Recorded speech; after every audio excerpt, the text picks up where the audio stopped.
प्यारे साथियों, पूरी दुनिया में अभी एक ही चर्चा है।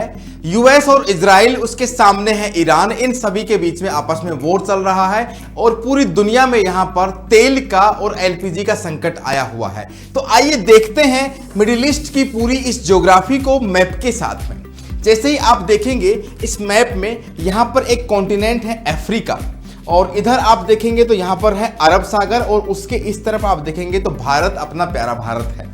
अफ्रीका के आप उत्तर में देखेंगे तो ये रेड सी है, जहां से एक जल संधि बनती है बोब अल मंदेब, और यहीं से ही आपकी स्वेज कैनाल यहां से निकलती है, भूमध्य सागर को रास्ता मिलता है।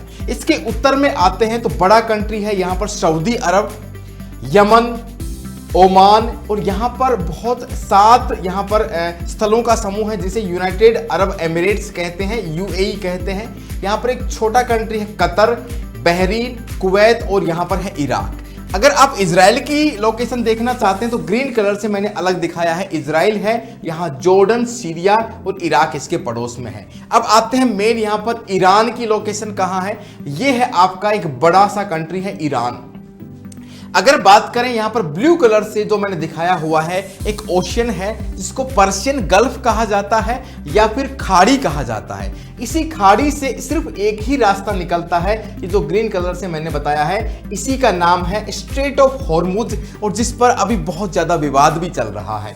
इसी स्ट्रेट ऑफ हॉर्मुज से सारे के सारे कंट्री जो कि यहाँ पर गैस और तेल के भंडार हैं, सभी टैंकर जो गैस के टैंकर हैं, ऑयल टैंकर, इसी रास्ते से निकलते हैं। लेकिन बात इतनी बढ़ गई है, वॉर सिचुएशन ऐसा है कि ईरान ने यहाँ पर एक तरह से कब्जा किया हुआ है और सभी टैंकर्स पर अटैक कर रहा है।